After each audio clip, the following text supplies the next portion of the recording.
Hello, everybody, and welcome to Ice-Burgh To Go, your daily dose of Pittsburgh Penguins news and analysis. You can find us on YouTube at Inside the Penguins or anywhere you get your podcast from by simply searching Tip of the Iceberg.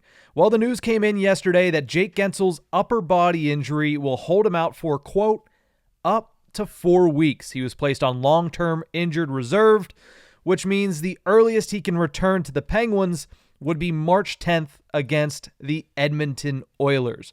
Now, the trade deadline is on March 8th, which is 2 days prior, so Wednesday might have been his last game as a Penguin. He still can be traded while being on long-term injured reserve. The question becomes, will Kyle Dubas look to shop him in the meantime? That would certainly be a rough way to end what has been a very good tenure for Jake Guentzel with the Pittsburgh Penguins. He was drafted by them in the early to mid 2010s, makes his debut in late 2016-2017 season, goes on to have a tremendous rookie playoffs leading to a Stanley Cup championship, and obviously has been a playoff assassin ever since. Has had a great career, being probably the best winger Sidney Crosby will ever play with at the National Hockey League level. To go out while being injured would be unfortunate. Now, we don't know the actual end of the story. Maybe Kyle Dubas thinks that he can sign him in the offseason. Maybe he thinks that he can make it work, or he signs Jake Guentzel and he moves the Penguins forward into next season.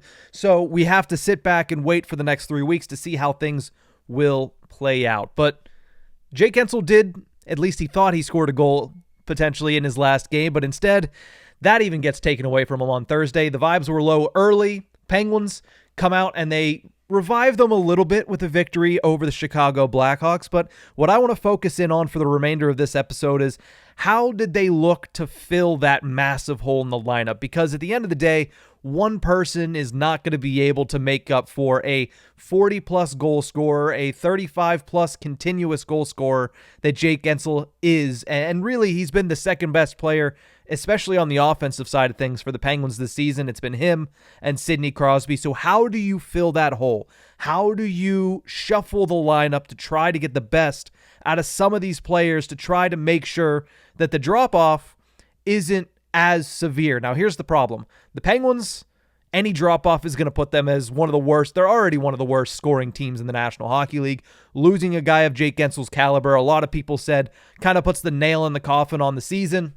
Sidney Crosby had something to say about that on Thursday. We'll see what he has to say about that moving forward. But let's go through the lineup that we saw last night, and I'll share some of my thoughts on some of these players and what they need from them going forward over the next 3 to 4 weeks while Guentzel is out, and potentially if Guentzel is not returning to the Penguins at all, if he gets traded. First line last night was Rickard Rakell, who gets elevated up there after playing on the third line the last couple of weeks. Rakell, Sidney Crosby, and Brian Rust. Now, Rakell is the interesting factor here.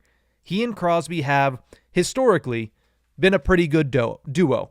Rakell, with Sidney Crosby this season, has outscored opponents 13-6 in 225 minutes at 5-on-5, according to Natural Stat Trick. Rakell, without Crosby, has been outscored 17-13 in 313 minutes. It's obvious. He's at his best when he's playing with Sidney Crosby. There are players that can play away from Crosby and still have the same effect on the game. Rakell has proven that, at least on this team, that's not the case. Last year, he had a great season, 11 power play goals, finished with over 25 goals, and he just hasn't been that player this year. A lot of the time, though, he's been forced to play with Evgeny Malkin. He's been bounced down to the third line, like we saw here. 313 minutes away from Crosby, 225 with Crosby. He's at his best when he's playing with the captain, so they're hoping that that picks up again. Last night, it looked good.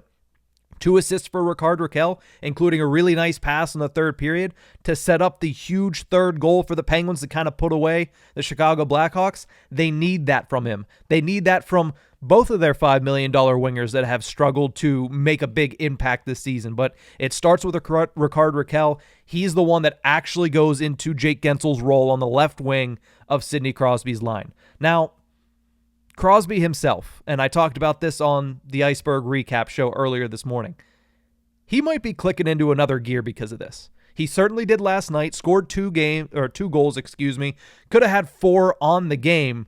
If he clicks into another gear, I'm not exactly sure there's anybody that's going to be able to stop him because he's already been at a Hart Trophy caliber this season.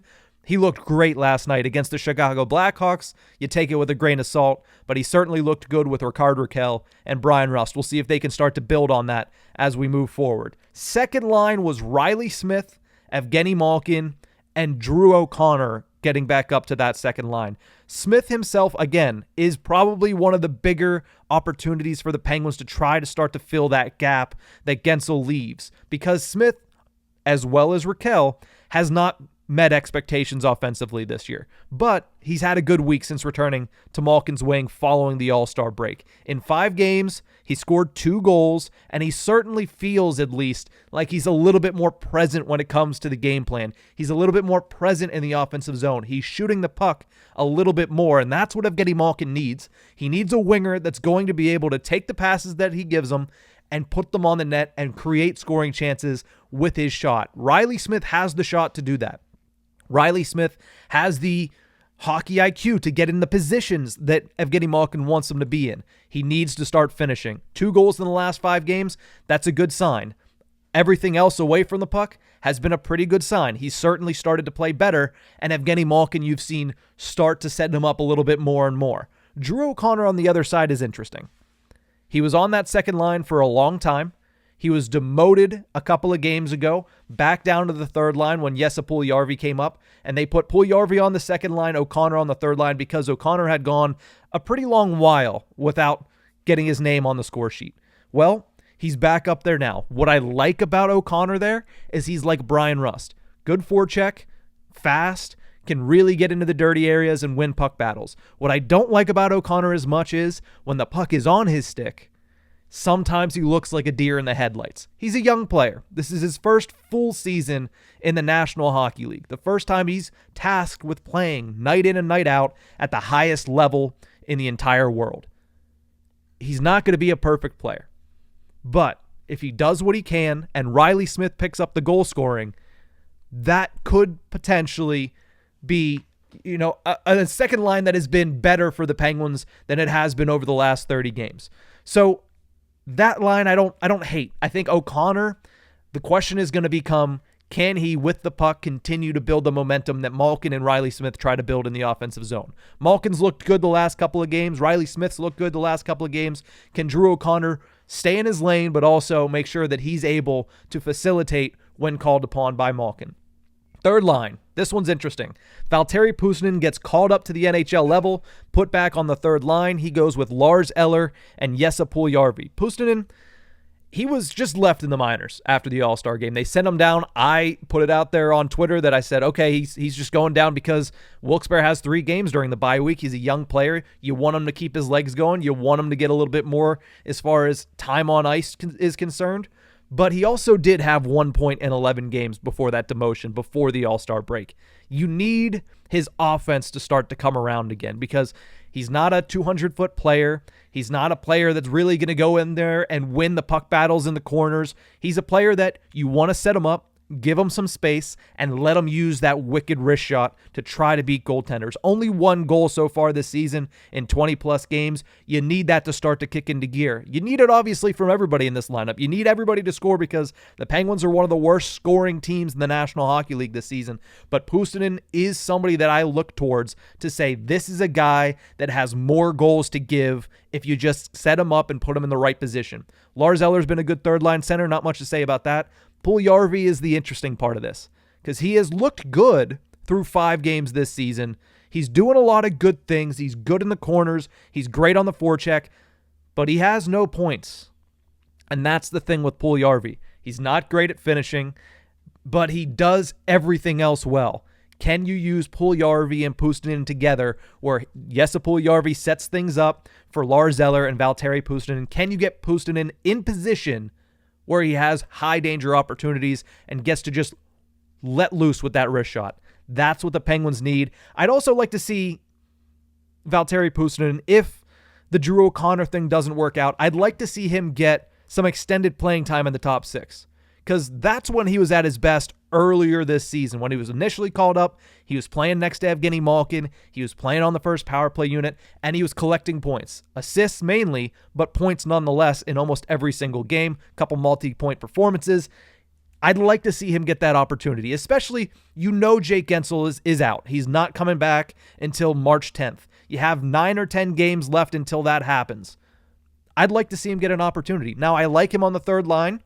I think there's a chance that Puljujarvi and Eller can set him up in some good situations, but I also think, remember what I said, you need people that can score goals with Evgeny Malkin. You need people that can take the opportunities given and put it in the back of the net. Pusanin's a guy that could do that at this level. He has the shot to do that. He just struggles getting to the point where he has the opportunity.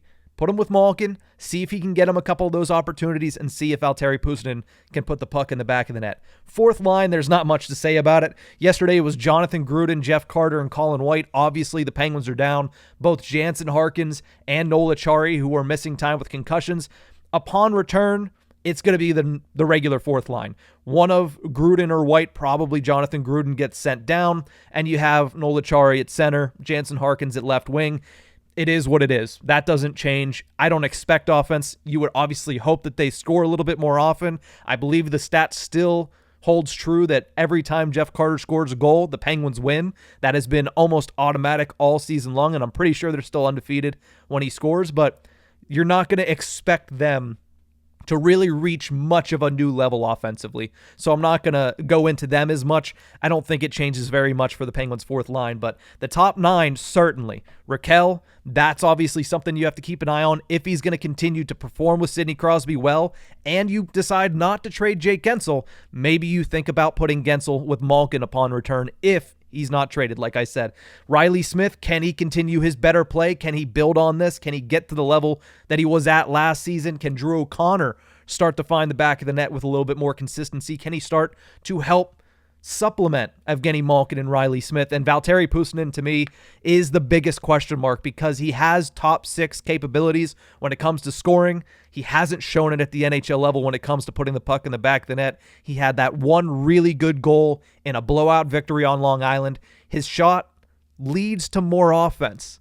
Can you get him in position to utilize it? That's the big question going forward.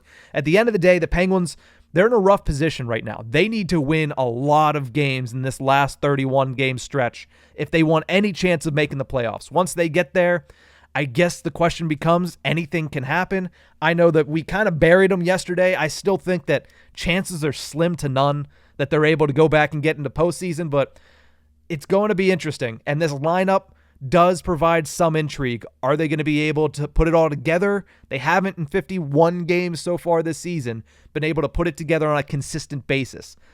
We'll see what happens with this, but those are my thoughts on the immediate lineup following the Jake Guentzel injury. It's a huge blow.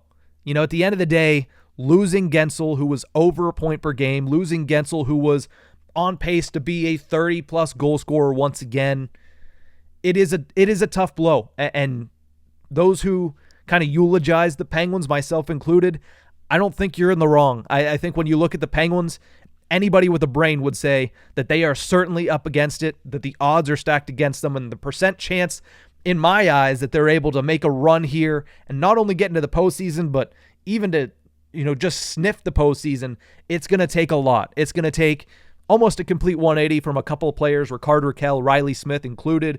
You're going to need Jesse Puljujarvi to start contributing offensively a little bit more and finishing some of these plays. You're going to need Valtteri Pusanen to step up in a big way. A lot needs to go right for the Penguins. It's not going to be an easy thing. It's not likely to happen in my eyes, but I'm intrigued to see how they handle the next 10 games without Guentzel, how Kyle Dubas handles the Guentzel situation in its entirety. If he decides to sell, who else could be on the chopping block? It's going to be an intriguing 3 weeks. I'm very excited for it, and obviously, everybody's excited for Sunday. Celebrate 68 weekend. Until then, I bid you, a happy weekend in Pittsburgh. I'm excited. I'll be at the game on Sunday, but I'm intrigued to see how this lineup, if this is the lineup they continue with, which they should after a 4-1 victory, I'm excited to see how this lineup responds when their back is against the wall the way that it is right now. But that's going to do it for this episode of Ice-Burgh To Go. Thank you guys so much for tuning in. And remember, you can find us on YouTube at Inside the Penguins or anywhere you get your podcasts from.